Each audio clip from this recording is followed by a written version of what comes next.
make more good in the all-new Sportage X-Pro. Kia, movement that inspires. Quaker Steak and Lube is throwing open the garage doors and setting up the umbrellas. It's patio season. Come enjoy great food, drinks, and fun in the sun. There's always something happening at Quaker Steak and Lube, but we're really amping up our event calendars for our favorite time of year. Visit thelube.com to find out what's happening at your local lube this season. Lunch, happy hour, dinner, or late night, indoors or outside, at Quaker Steak and Lube, you'll always find big flavors, friendly faces, and lots of fun. New Trail Brewing Company proudly crafts their beers right here in central Pennsylvania. Brewed with only the best possible ingredients, New Trail produces a variety of year-round brands as well as weekly experimental recipes. New Trail Broken Heels is Pennsylvania's favorite local hazy IPA. This beer is smooth and full-bodied. Hand-selected Citra hops lead to notes of bright clementine and juicy ruby red grapefruit. Broken Heels is perfect for a pregame tailgate all the way through the victory celebration. What's the best mid-size pickup? Tacoma. What's the number one mid-size truck in resale value? Tacoma. Want to get great gas mileage, 4 doors, and 4-wheel drive? Tacoma. Sioka Toyota of Williamsport has over 25 available right now. You can lease a brand new, never-driven Toyota Tacoma for just $379 a month. That's 30 months, 3,000 cash or trade, 10,000 miles a year. This is while supplies last. Buy yours or reserve yours today and see the Sioka difference. And remember, tell them Johnny sent you. Welcome you into another edition of the Lion Country Kia Goon and Ironhead Show. We are at Quaker Steak and Lube. Weather a little different than what it was Tuesday, but we are getting ever closer to kickoff in Ann Arbor at 12 noon on Saturday.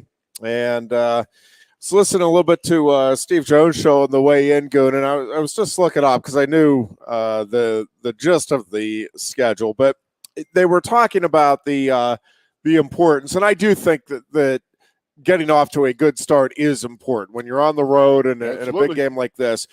But there are a couple of things that they were talking about that I just want to kick around a little bit. One was that Michigan has largely been in control of the games that they've played in this season. And when you're playing with the lead, right, it is a little easier to get that running game going. Correct.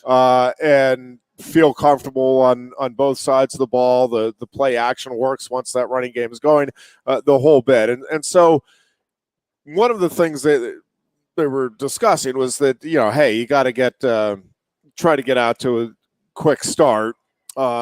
And one of the statistics they brought up is that Michigan has scored on its opening drive in 5 of its 6 games this season. And that's impressive no matter what. It's a well-coached team, in my opinion. Yes. But it also has to do with the fact that they were playing Colorado State, Hawaii, Connecticut, and then, yes, admittedly, Maryland, Iowa, and Indiana. But those are not exactly, I think Maryland, while much improved, is not going to be contending with Ohio State for conference honors this season. Indiana has been mediocre at best this season. Yep. And I think this is an Iowa team that, while as usual, it seems to be getting better as the season goes along under Kirk Ferentz.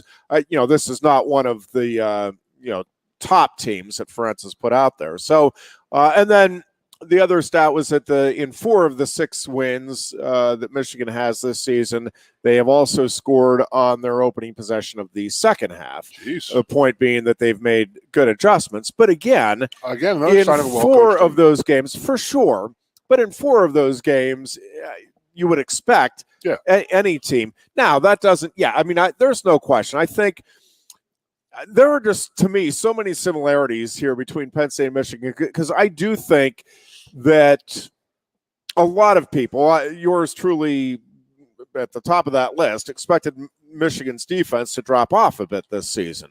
And if it has dropped off, it has not been significant for sure. And they have been getting better and better. And I'm not sure that defense, it might not have quite the star power that last year's defense had. But I'm not sure when you start looking at the statistics, and again, it's a little hard to just use statistics when the schedule is what it has been to this point. And by the way, Penn State hasn't. I don't want to present this like Penn State has just had a gangbusters schedule to this point. I mean, it's 5 wins and yes, some good wins on the road, but there's not an opponent there. Every one of them out. Yes, I don't think there's an opponent there that you're looking at saying, wow, I can't believe Penn State was able to do that, or that any team would be able to do that, right? I mean, I think Purdue is looking like it's a good team, but again, it was not an overwhelming victory. And, we'll see again how things play out with Auburn and everything else here. But, so I think both these teams are playing better than people would have expected at the start of the season. Certainly have better records than I think most would have expected at this stage. Michigan, maybe not record-wise, but I think the comfort and the ease with which they have hit the 6-0 objective probably would have been a little surprising to most at the start of the season. But I think there's a couple of things in play, too. I do think Michigan has something cooking right now with that coaching staff and with the way the players are responding to it. I mean, I think that is part of why this defense of Michigan has been playing as well as it has. Is there's just a chemistry there. There's a comfort level there. That they're playing for their coaches. They're playing for each other, much the same things that we've been talking about here with Penn State. But I also think, right, there's a little bit of a question mark right now. What happens if Penn State can force Michigan to have to throw the football, right? If you can do one of two things, jump out to an early lead or shut down or at least significantly limit that running game. Or in the ideal Penn State world, do both of those things. Get out to the quick start and we better be ready to stop the shut that running attack down. They're not going to stop until they are going to come out there and try to get that run set up, and they have the ability to do it. And what have we done in the last 10 years against them to say, oh well, let's try and pass all over Penn State? Hell no. Right. Penn State's the strength of our team is our defensive backfield, so they are going to want to pepper those guys a little bit with some heavy run plays, beat up some blockers in this, and then drop a couple passes off on them. Yep. Yes. Would I like to have this game at home? Of course I would. But going out on the road, like I think we talked about the other day, and that is like, it's a double-edged sword when it's a big game at home. I mean, your fans are expecting all of this, with Michigan to go out there and dominate this game from the start. And if we go out there and score early and keep them off the board and take the momentum away, and you will start seeing them press. And that's just the nature of sports in general, not just football. But, I mean, this is the biggest game in the Big Ten so far this year. Well, there's no doubt. Yeah, and I think both fan bases, too. Another similarity to me, and for different reasons, and it's not certainly not anywhere close to the exact same situation for the two teams, but I think both teams' fan bases believe their quarterbacks could go out and have great games, and I think both teams' fan bases are very nervous that is not what's going to happen on Saturday. And for different reasons. I mean, Clifford has he's been good, has not taken the next step to be elite. Yep. Looked for a while that he might be on that path last year before the injury at Iowa set in. And there's just been just enough inconsistency that you can't feel completely confident that, yep, this is the guy, no questions asked, we're good with him. And for McCarthy, it's more that they just haven't let him go yet. And he hasn't. We don't know whether he can throw the ball deep because he hasn't had to. He hasn't needed right? to. Yeah. And so, correct. How good could he be against an elite secondary? Michigan folks will tell you they think that he can be really good, but you haven't seen it. And against a defense, and in particular a secondary like Penn State's, if he needs to, can he make that clutch throw when you need it, fourth quarter pressure on and the whole bit? And, the real answer is nobody knows for sure because You just haven't seen it one way or the other to this point. So I think, from Penn State's standpoint, you're looking for Clifford to be more consistent and to, eliminate the mistakes and in particular the big mistakes and not have that series or two where you're sloppy with the footwork and you let things get away from you. And, from Michigan's standpoint, I think you're wanting to see, all right, in a big game when it's needed, what do we have at quarterback? Because so far, he has looked really game good plan for both teams. And I suspect that's true. Quarterback is because they're both going to try and take the run away. They have to. We have to take their run game away, and you got to put McCarthy in the situation where he has to make plays, and they're going to try to do the exact same thing to Clifford. Correct. And they're comfortable enough with that. And I think both teams, and that's the other thing, is I think both teams, I agree with you, both defenses want to do that, take the running game away and make the quarterback beat you. The potential problem for both teams is I think it is possible that both of these quarterbacks are up to the task and can beat you. Yeah. It's not a situation where it's like, okay, if we take down the running game, we know it's over because this quarterback, Clifford can do some good things. Can he do it consistently in the clutch in a big game? And McCarthy has done a lot of really good things, but hasn't been in that pressure situation where he's had to make that play yet for So them. are you of the ilk like I am, and that is that I actually think that Sean has played well in big games. You know what I mean? Yes. And I just think that he tried, and when he's not in a big game, he's against the ho-hum opponents, and he tries to do too much is when he gets into trouble. I thought he played a great game last year against Ohio State. I mean, he kept us in that game. No question. You know what I mean? So if that Sean Clifford question. shows up, and we know he is there, we know he is out there. I just, we are, when it comes down to it, I will take a 17th-year quarterback like we have in Sean Clifford over a second-year guy in McCarthy. Just because I've seen Sean do it. McCarthy has the reputation to be able to do this, but has he done it yet? No, he has not done it. So we need to put him in that position that he has to make plays. And if he beats us, then he beats us. Then good for you. Good job. But you can't let the run game beat you, knowing that's what they're going to try and do.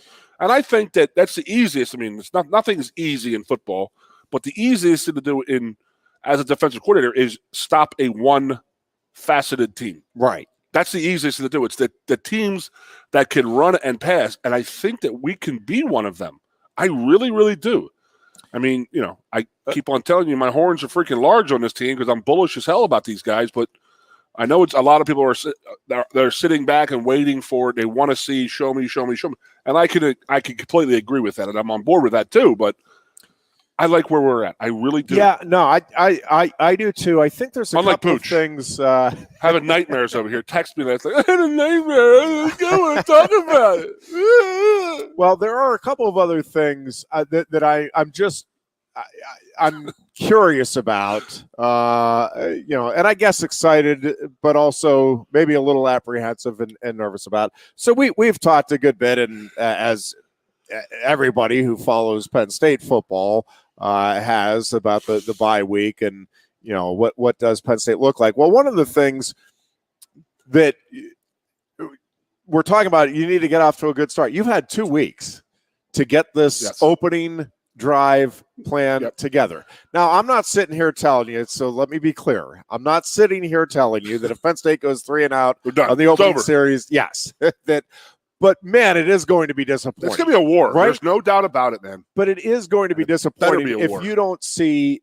something from the Penn State side to get excited about pretty much out of the gate, right? Yeah. Like in the opening series on both sides of the ball. The other thing. Calm the nerves. So I think McCarthy. Fans, right? Yep. I think the other thing with McCarthy is, can Penn State get pressure on him? And that doesn't mean.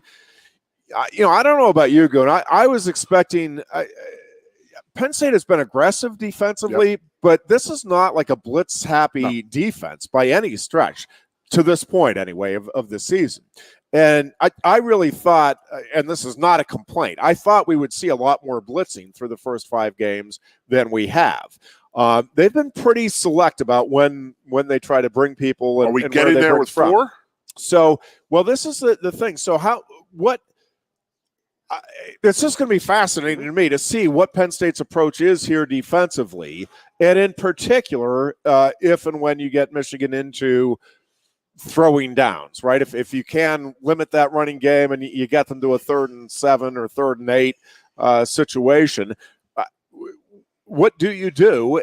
Or do you see, early, like you're saying, because Penn State to this point has been pretty good with getting a lot of pressure on quarterbacks. With 4, well, even sometimes 3, 3 men up front. But because of that, and because of the talent in that secondary, do you maybe early give Michigan a couple of looks that they haven't seen, where you're bringing more pressure than what we've seen, more people, I should say, not more pressure, but more people into the scheme, just to see how Michigan, and in particular McCarthy, reacts to that? I think that our guys have been there. We've been to a tough place to play. People are going to say Purdue, and I'm like, not Purdue. It's going to Auburn. Yeah. Talk about a tough place to play. And Sean, and the way the offense played down there, they played like they were a veteran team. And they've been there before, act like you've been there before, play like you've been there before, and they did. And I have that team in my head going out to Ann Arbor this weekend. I really do. Bobby Bucci's busting my chops over here because he's all nervous Nelly over here, and I'm like, I'm just going to let it go. I mean, I personally, we're walking away with the win. I just have that feeling about these guys. I guess my wife did ask me another question. Were you going to be happy if they lose this game and you're going to like these guys, this team this much? And I said, well, we'll see how they react. If they do lose the game, if they let one compound into 2 and then 2 compound into 3 or 4, that's when you have an issue. Yeah. So I don't think that is this team, and I don't want to get to that point.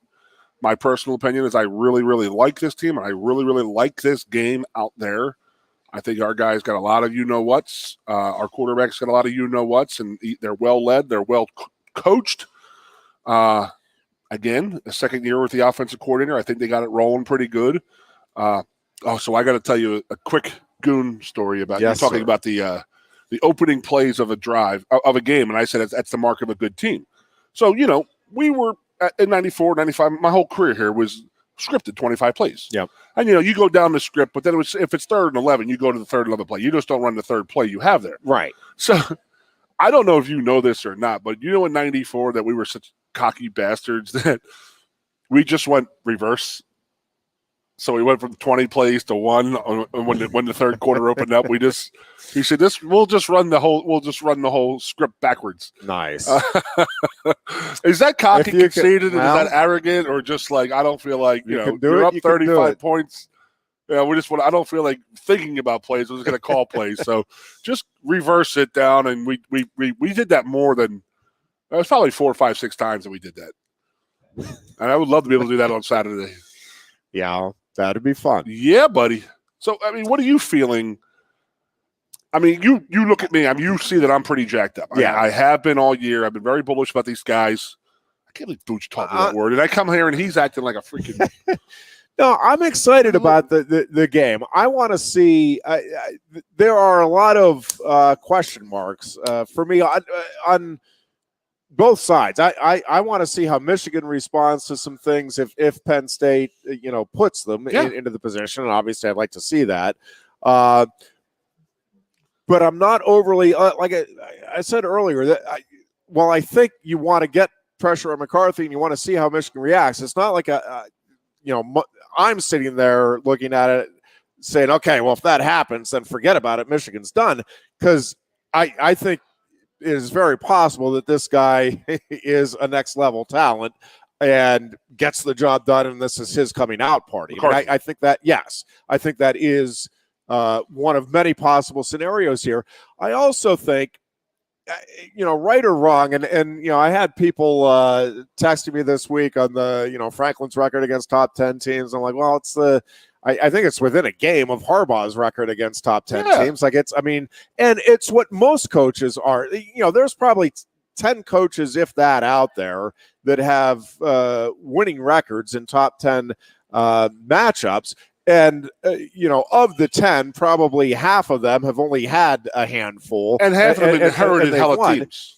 Well, yes. And so that is the other part of this from Penn State's perspective is, for this team to have had any wins against top 10 teams, we are still, I think sometimes, and I know for me, COVID has completely warped my sense of time. Like there are things that I'm like, that happened.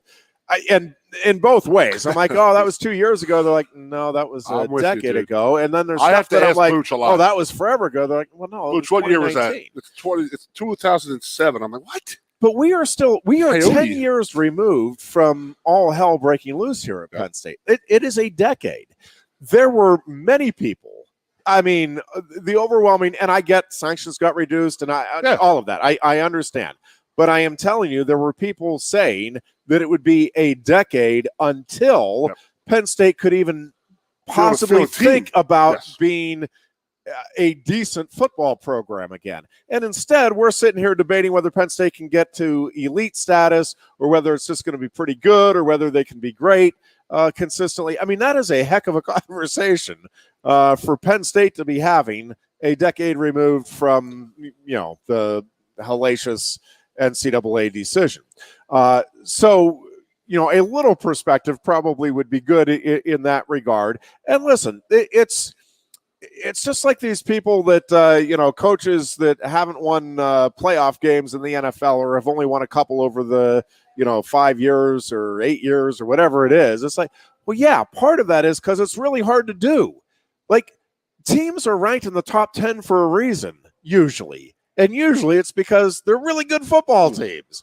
And, so it's not all that shocking. And you don't get that many opportunities. It's not like Penn State is playing I want to say this. 6 top 10 teams a year and 3 of them on the road every year. I mean, people are like, Franklin's never beaten a top 10 team on the road. Well, how many opportunities has he had? Probably like 7. Didn't even look that up, but it's probably 7 or 8, right? Yeah, but I mean, so what this weekend is. It's the 28th year of the Penn State-Michigan game at Michigan in 1994. Had you heard that? It's held on the exact same day. Oh, yeah. That was the last time that a Penn State team has beaten a top 5 team, right? Top 5 or top 10? Top 5. Okay. Top 5 on the road. Top 10. Yeah. Okay. James Franklin's been here 8 years. So there's 20 other seasons that this could have come up. So for people to say it's Franklin's record versus top 5, and what you're saying is exactly right. Give me anybody's record against top 5 opponents. Yeah. So now that being said, on the road, I didn't know that, and I agree. I agree with what you're saying. However, the caveat is, this is when we were talking about the importance of this game. I think we were talking about it last week, but in terms of for Franklin, for the program, for everything else, here's where I do think it is a really important game. And it's from a couple of perspectives. I think it is a really important game for Sean Clifford and his legacy. If he goes out there and has a really good game, but has a couple of key interceptions, and it leads to 10 Michigan points, and Penn State loses by 3 or 7. Yep. Right? Like it's fair or unfair, and I'm not. We can discuss that another time. But it is going to be part of Clifford's legacy is that, yep, it was good. He just never really got them over the hump, got them to where we thought that he or they could be, right? Like, and again, I'm not arguing whether that's fair or not, but I think that is the reality. This is an important game for Sean Clifford, both what he does and what the team does for his legacy. Now, that being said, let me also be clear on this. And this is where I just think you got to be a little careful because if Sean Clifford, let's say, has a disastrous game, has 3 picks and Michigan wins by 10, and it is Sean Clifford's worst game of his career. And then, but the coaching staff still believes in him, and we're like, nope, we're going to hold off on Drew Aller, and Clifford comes back and throws 5 touchdown passes in the win over Ohio State. I mean, if Penn State ends up right in the college football playoffs with a loss to Michigan and a horrible game for Clifford, the legacy is still going to be correct. So this is where I think you just got to be careful that it is an important game in that I think it changes, at least in the moment, the perception of the legacies of both Clifford and Franklin, again, for the time being. But it is a fickle situation, as it always is in athletics. Because, again, if Clifford goes out and has a sensational game and Penn State gets that win over a top 5 team on the road and then turns around and loses to Minnesota next week and gets thumped by Ohio State, nobody's going to be sitting there saying, well, yeah, but, man, Franklin showed them, right? Like, that's not the way that works. Like, it's still – this is a big game in the moment, and I do think it's going to be part of what we look back at as the legacy, but I don't think this game in and of itself, good, bad, or indifferent, you got to see how this thing plays out. To your point, if they lose, and especially if it's a competitive game, you got to see how they bounce back and how the whole thing plays out. Because, again, I think if Penn State – because I was reading there's another piece I was reading – earlier this morning on, and I'm forgetting now who wrote it, but it was basically saying this game, the Ohio State game, is the chance for Penn State to be a college football playoff team. This game is a chance for Penn State to be, a top 6, a New Year's 6 yes. bowl team. I wouldn't even. Here's the thing: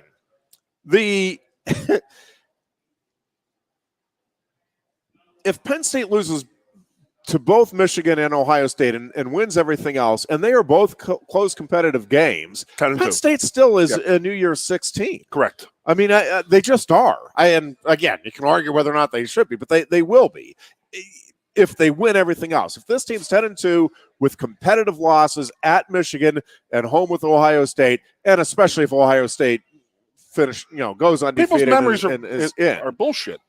Right. Because 10-2, they would have killed for that in August. What? Yeah. No question. But the detractors are going to come back and say, well, yeah, but there you go again. It's Ohio State and Michigan. And these are the two teams that, these are the two standard bearers historically, traditionally, in the moment in the Big Ten. And you can't get over the hump, right? I mean, that is – and – as always, the truth is going to be somewhere in between. I mean, it would be true, right, if Penn State loses to both this season and goes 10-2, that, yep, it was really good, but it still can't get it done against the two teams that you most want to get it done against, and that, everybody measures themselves against historically in the Big Ten. But, yes, on the other hand, it's like, well, yeah, but nobody else is beating – and, again, presuming Michigan then wins out other than Ohio State, and Ohio State wins out. You got to think well, that's what everybody This did. time, a year and a half ago, the only reason that Jim Harbaugh is still at Michigan is because he was an All-American quarterback at Michigan. They wanted him gone. Well, there was a fact. Yeah, there was definitely a push, just the same push that Franklin gets every year. Yeah. And if he's going to lose to Ohio State and lose to Michigan, those people are going to grow. I told you couldn't win the big game. Yeah. But look at where Jim Harbaugh is right now versus this time last year. This time last year, he was making a base salary. If you recall, he put Michigan on the spot. He said, "Okay, you give me a base salary. I'll play and coach for commission. Whatever we win, I get paid that way." And he went out and did what he had to do. So. And now everybody's all over his tip again. So now everybody's like, he's the greatest coach of all time. What changed in a year? Okay, people bust Franklin's balls all the time and this and that. Harbaugh makes some disgustingly bad decisions also. So, I mean, why all of a sudden is he the greatest coach in the history of the world and James is still James? That's what I'm saying. Well, that's where I'm at. I mean, they aren't that far ahead of us, if they even are ahead of us. Yeah. Because 2 years ago, they were neck and neck and not playing well. And I do think this game, again, at least in the moment, is important for both coaches' legacies because both fan bases are ready to jump on their coach for not getting it done in this game. And when you have two good teams playing each other, right, one loses. That's the way that works every single time. What? And so, if it's a really good competitive game, it's going to be a play or two, and could go either way. Hey, man, and one coach is a lot going of those to be games out there go down to 1 or 2 plays. Is going to be feeling like they, at least in the moment, have taken a bit of load off of their shoulder, and the other is going to have, the folks that are ready to pouncing and saying, "Yep, see, can't win the big game. Can't win the big game." Well, they Franklin's both can't win the big game. We got to get rid of them. Got to get rid of them. This and that.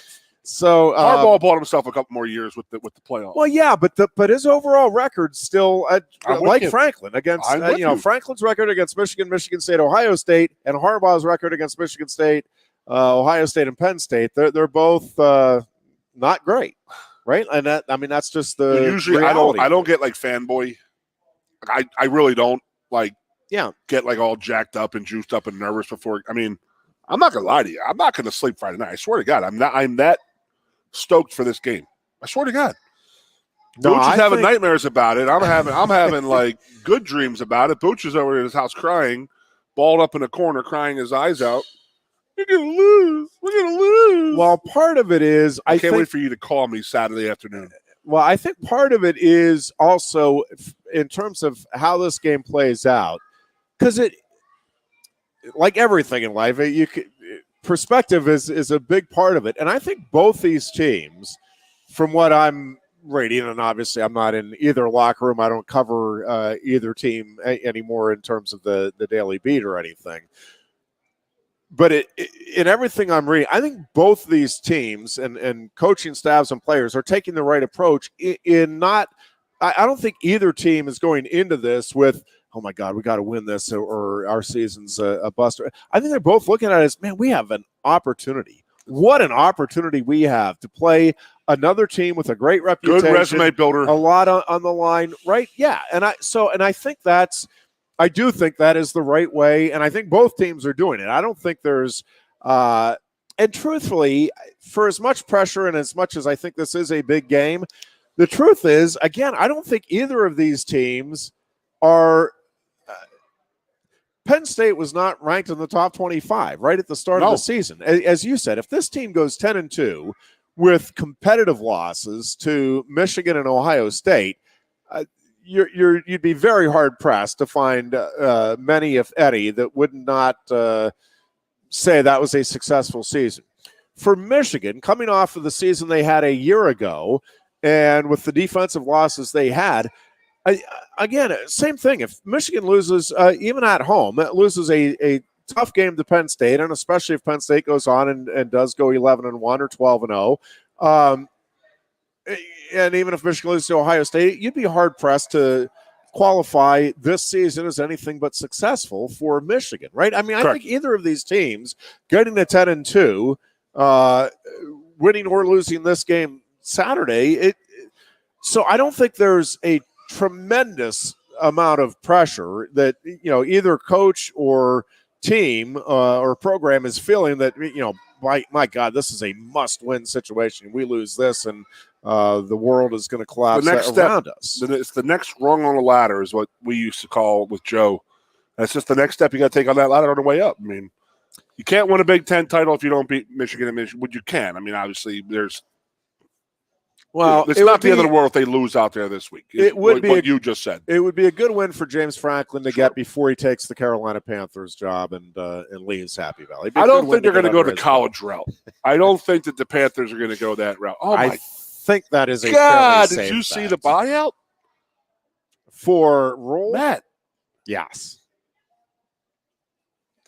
Did I read it right? $400,000 for the next 48 months? Yes. Oh, Jesus. Yeah. No. Not too shabby. Was that right? I'm Or willing. is it 90? I'm willing to not coach the Carolina Panthers for $4,000 a month. Yeah, you give me $5,000 a month. I will not coach the Carolina Panthers. All right, Booch? Put that on paper. Get that set up for me. Is that what it was? $400,000 for 48 months? And that's another one of those. Yeah, I think that's God bless right. him. Or was it $900,000? You got a $40 million buyout, right? 4 years, 48 months. Yeah, unbelievable. whatever. And that sucks for Matt. But, I mean, again, I go back to what you just said of Franklin going there, and that's just the But rule. here's the thing. But they're not going to go for a college football coach. No, and Franklin, for the folks that are worried about it, Franklin is not. If he were to take an NFL job, this is not the job. He is going to leave Penn State when he's talked about how he wants to be the first African American to win a national title as head coach. Like, you're not leaving this program at this point to go coach the Carolina Panthers. Correct. I mean, it's just not happening. So, no, so ease off the obviously concerns. Matt and I played here together, so we have a lot of mutual friends and this and that. So we're in the same crew and this and that with buddies. So we're talking, and it was just like, oh, when's the rule to Penn State rumor going to start? And dude, I cannot believe I heard it the other day. I heard it the other day. Yeah, I was like, Jesus, are you serious? And the rumor I heard was Franklin to Auburn takes the Auburn job because they have no problem buying Penn State out.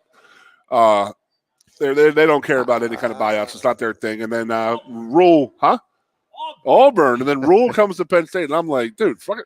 First of all, Rule is going to take his $900K for 4 years. I mean, yeah, I'm on Matt's team, and take your time, buddy. There's no rush, no rush there, buddy.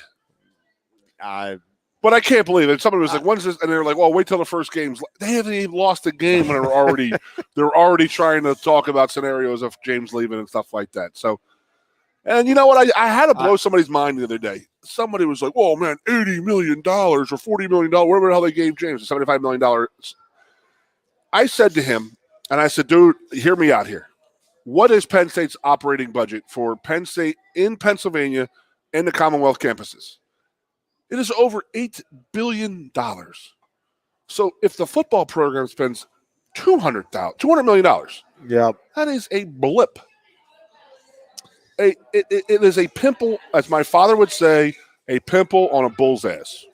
Well, the thing is, when you look at I don't want to get sidetracked out of this. Well, that's what I do today. But when you look at the revenue generated, and sure. A good bit of it quantifiable, but some of it you can't pinpoint. But there's no question having a successful big-time, football program resonates. Go back and look at why there was such panic here. It wasn't that fans were upset because the football team might not do well. There was no football here, we wouldn't be here. It was the what was your plan? Existence of the. Not to sidetrack you for the 54th time today. What was your plan? If football got shut down. As a wrestling guy, how long do you think wrestling would have lasted until they hit rock bottom type of thing? Don't even want to think. No, I'm serious. Because Kerry and I had already said, well, we're not staying here. We can't stay here. I hadn't thought that far ahead. You grew up here, so you know what I mean? But we were just like, if the football team goes away, if they shut the program down, I remember her and I having a conversation. I said, we have to move. We'd have to move because there's no way that we could not stay here. It would not sustain being here because the university would no longer be here without the football program. And it's just crazy to even think about that. But you brought it up 10 years ago. The fact that we're talking about a top 10 matchup right now on the road at Michigan. Yeah. And 10 years. It really is. 10 years. It's remarkable. Mm-hmm. We're under 10 years because it was my birthday weekend was when the charges got levied against Jerry. It was a bye weekend, the 5th or 6th and then he got fired on my birthday. He got fired on the 9th of November. Yeah. What a world, man. Crazy. Yeah. Well, that was 11. Yeah, that would have been 2011, though, right? When the sanctions hit. So, yeah. Well, the charges came in 11, right? Yeah. Yeah. So anyways, Jesus, that is 11 years. Jesus. Yeah. But season-wise. Yes. And regardless, it is when looked at through that lens, it really is remarkable. And again, to me, it's just a really neat opportunity. I'm excited to see how some things play out in this game. I want to see what Penn State comes out with, what it looks like in that first quarter. And then, good, bad, and different. Let's see how things progress as the game goes along, what adjustments both teams make, and who all gets involved here in terms of the running game for Penn State, in terms of blitz packages or pressure that the Penn State brings defensively. I want to see what Penn State's kicking game looks like if called upon. Just got the weather update on from Saturday. Windy. So the kicking game is in play as well as the passing game. So even more to get that run game going. Yeah. That's a big thing. We have the pass game. We know we can do that, but can we protect him? So, in essence, I said it comes down to the quarterbacks and this, and then I'll take a veteran quarterback any day of the week. But as usual, what it comes down to in a lot of these big games is the boys up front. Can we protect Clifford and run the ball when we need to run the ball? Yep. And then can they run the ball when they need to run the ball, which is what they want to do. It's a game on the offensive line. And this is like most big games. It comes down to the boys up front. So they have a proven O-line, but they I don't know, is the right guard, is their O-lineman coming back this week or not? He got hurt last week. But they've had an above-average O-line for the last 2 years, so it's a big thing. But, if he's out, we can get some pressure on the quarterback, stop the run game. That's what we got to do. Oh, my God, I heard it. Have you ever seen me like this before a game? I'm not, honest to God, I don't think we've been doing a show for four seasons now. I don't think I've ever been this jacked up for a game. Really. Yeah, and listen, I think it's in some ways, to me, again, just my perspective, I think it's kind of a neat situation to be in because, I'm just talking for me, not for any other fan. Sure. But if Penn State, I will be disappointed, and depending on how, if this game ends the way the debacle in 2005 ended, I'll be screaming up and down and the whole bit. But going into it, I'm telling you that if this team loses a close game, and it's one of those that it could go either way, and Michigan makes a play or two more and pulls it out, I'll be disappointed. I'm not sitting here telling you that, no skin off my nose.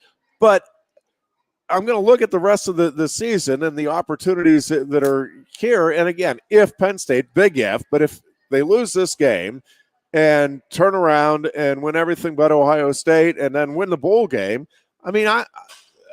I will look back and say, man, fantastic season, fantastic job by Sean Clifford, legacy secured. James Franklin is once again on the cusp of getting this team to elite status, and let's see what happens next year. If Penn State wins this game, right, then it feels like everything is on the table this year, right? Then it all comes down to you got to take care of business, obviously against Minnesota, but it comes down to that Ohio State game. And can you find a way to get to 1-0 that week? And even if not, again, if it's a competitive game and you come up short, to me, again, you're going to be talking about one of the all-time great seasons here. Speaking of that 1-0, one of the maybe depending on how it plays out, the best non-championship season, and non-undefeated season in Penn State history. Really, when you look at the expectations going into the season, and then again, we'll see how it all plays out. There's other things that could factor into how you view the overall season. But to me, it's just a really neat opportunity here on Saturday. And it is one of those few situations where I don't think there is a ton of pressure on either team in terms of, it doesn't feel like this is for either of these programs, that this is the season where you've got to get it done or else. Now I'm thinking about this, Jeff. Chris, if you have a second here to think about this. So whoever loses this week, yep, still has to. We both still have to play Ohio State. And both what still are the have rules? all of the all of the possibilities are on the table. Yeah, Can still win a national title. What is the new? I remember the scenario of it was the last team to have gone to the Rose Bowl wins the invite if they go to head-to-head. They go to head-to-head, but if Penn State beat Michigan and Michigan beats Ohio State, we beat Ohio State, or they beat you know what I mean? If there's a 3, we all have one loss. Who goes? What is the tiebreaker? So if we beat Michigan, it depends on the college football playoffs first, and then the Big Ten title. Who would go to the play in the Big Ten title? Oh, for the title game, it's because if we beat Michigan, lose to Ohio State, but Ohio State beats Michigan, it goes to it's head to head, and if that's round robin. Somewhere in there, points in the conference games, points for and against. I'll have to go look. Okay. There is a tiebreaker. We don't know. Procedure, okay, but it's not. It doesn't go to like the national rankings, right? No, it wouldn't be like, well, Michigan's 4, Penn State's 10, so Michigan's going to go. Okay, no. Well, that's another scenario. So if you lose this game this weekend, either team, you're still. Well, that's what I'm saying. So while it is a huge game and it feels like everything's on the line. You're trying to cool my nerves? Is that what you're trying to do? No, but the reality is that I don't want to say nothing's on the line because that's not true. But I mean, but the loser of this game still, yes. But the loser of this game still, at least theoretically. Now we can talk about the reality check, but the fact is that. At the moment, the loser of this game Saturday can still go on and win the national title, can win a Big Ten and national title, so that it's not a devastating loss in and of itself. Now, do I think the chances of the loser of Saturday's game running the table, which would include a win over Ohio State, I think that's pretty unlikely. But it's there. I think it's unlikely the winner of the game Saturday beats Ohio State. But it's college football, and we've seen a lot of wacky things happen over the years. I can't wait. I mean, again, I'm juiced up, but you got me. I'm all right. I'm feeling all right because, like you just said, it's like it's not the end of the world if it doesn't go Penn State's way this week, because there's still a lot more that they could do, including everything they want to do and play for a national title, even with a loss. So. Okay, this isn't the end of all this and that, but still Michigan, and I hate Michigan. I don't know if you watched the Players Show Monday. I did not. I had some people call me like, "You don't like Michigan that much, do you?" And I was like, "No, dude," because I ended that show just. You're usually pretty good at hiding that. I ended the show on a pretty good rant, just like I mean, I was a step away from just like picking up a mug and throwing it against the wall because I saw an M on the wall. I mean, that's just my opinion, but and I'll end this show the same way. They never wanted us in this freaking conference. That is true. Never wanted us there. Still don't like us there. Why do we have any kind of respect or appreciation for them whatsoever? Why? None. Nothing. You get nothing. They're arrogant POSs. They always have been, and they always will be. No matter who's the coach, who the players are, or this or that, they have an arrogance about them. And I just look, just look at the GOAT in the quarterback of Tom Brady. That the way he carries himself. That is a Michigan man. He will call himself a Michigan man because of that.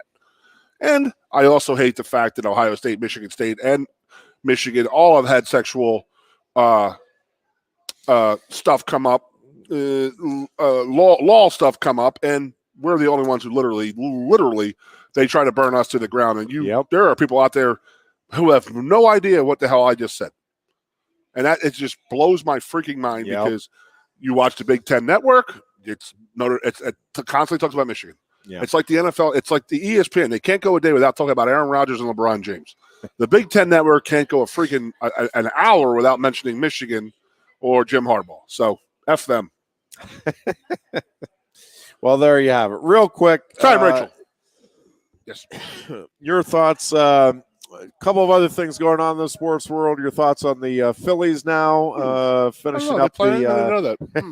series. Tough one last night. I understand they're in the postseason. Booch said last night it was tough wasting a great start by Wheeler like that. But yeah, hey man, Atlanta's Atlanta for a reason. They were in the playoffs for a reason. So happy to get out of Atlanta with a win. That's what you wanted to do. You can win it at home still. We got Nola on the mound tomorrow. I don't know. Have they announced Game 3? or game 4, Booch, starter. So I don't know. I'm okay. We got two good guys pitching well right now, Nola and Wheeler. So it's like a hot goalie in the Stanley Cup playoffs. You got 2 good pitchers going. You got a pretty good damn chance. So as long as the boys start hitting and continue hitting, and there's a couple guys who aren't doing that, but I still have a lot of faith. Can I tell you my bold prediction for the weekend? The Pirates. No, Okay. I'm not that bold. I do think the Steelers are going to beat the Buccaneers. I think all of the talk this week, and I don't even think it's Tom. I mean, I think Tomlin will have the team ready, and I'm sure he's very good at that. But yes, but I don't think it's even that Tomlin. I think this team is sick of the outside noise about Tomlin and this team. And I also don't think. Listen, the Buccaneers are good. There's no question. And they're getting healthier with the Evans and Godwin and the whole bit. But I just have a feeling. And by the way, I don't think this portends great things to come this season for the Steelers. I still think that Tomlin's 500 mark is very much in jeopardy. And if you pin me down right now, I think that does come into an end this season. But even with that, I do think the Steelers are going to get a W here at home on Sunday. Nice. Good feeling about it. And you got your I won't even be watching it because we have the Center County Sports Hall of Fame. We have the induction ceremonies for anybody know going in? Center County on Sunday. When's the head going in?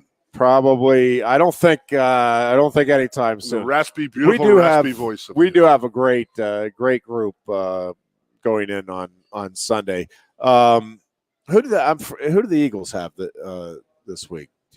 I'm blanking on Cowboys Sunday night. Jesus. Oh, that's right. That's the Sunday night game. But you know that the Phillies will play Friday. They wouldn't play Sunday, right? They're going to play Friday, Saturday at home, and then the day off. So, okay, they're all right. Because somebody was like, oh, what if there's a game at the same time as the Eagles game? I'm like, they're not going to do that. They're not dumb.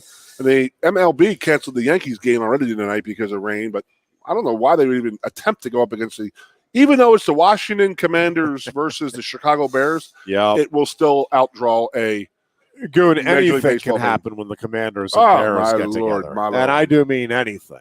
It could be. So you got opening hockey. The Flyers are playing tonight. I'm making a stand right now, and I just can't. Finally, hockey season begins in Pittsburgh. It's officially hockey football season. and baseball are already over. It's been a tough year for Pittsburgh. I mean, Pitt's getting the crap kicked out of them. Yeah, it's been a little. The Steelers aren't playing well. Yeah. And but the Steelers are getting the big W. I'm telling you, that 4A team in baseball. All right, official prediction. By the way, 31-20 Penn State. I do think Penn State is going to win, but my official prediction. I'm 31-20. My official prediction, because it has to be. I do have officially nod, wink, wink. Michigan 24, Penn State 20. Officially. Because I need to not jinx the Nittany Lions the way I did the last couple of seasons. So and you're doing a hell of a job of it. You're doing a great job of it. Yes. Michigan 24, Penn State 20. Big announcement about this next week. And with that, you ought to be able to take it to the bank. The Nits will get the W on Saturday now that the official Ironhead prediction is in for the Wolverines. So Tuesday, you're going to see me with a smile ear to ear. I am planning on it. We're ready to beat the crap out of somebody. So big weekend, big weekend. Let's go Lions, always baby. A possibility. And people would ask me, who do you want to win? I would say, I don't care about the Eagles. I don't care about the Flyers. I don't care about the Phillies. I want Penn State to win. That's my team. Yeah, this is a big one. Should be a fun one, and we will talk much more about the game next Tuesday. Woo. Until then, be good, enjoy the weekend, and be safe.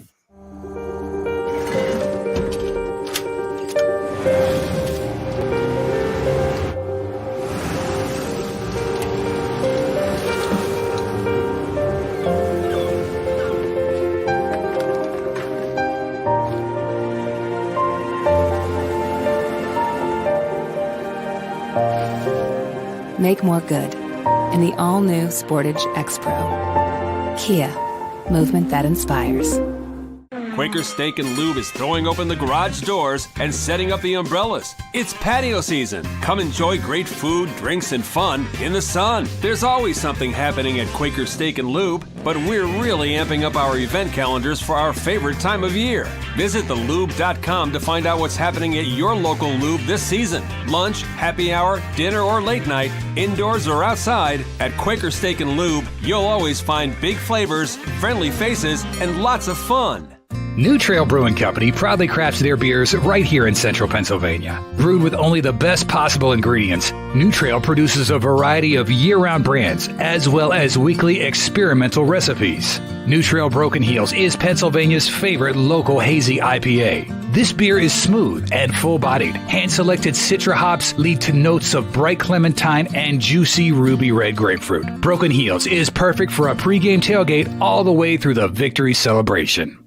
What's the best mid-size pickup? Tacoma. What's the number one mid-size truck in resale value? Tacoma. Want to get great gas mileage, 4 doors, and 4-wheel drive? Tacoma. Sioka Toyota of Williamsport has over 25 available right now. You can lease a brand new, never-driven Toyota Tacoma for just $379 a month. That's 30 months, 3,000 cash or trade, 10,000 miles a year. This is while supplies last. Buy yours or reserve yours today and see the Sioka difference. And remember, tell them Johnny's saying.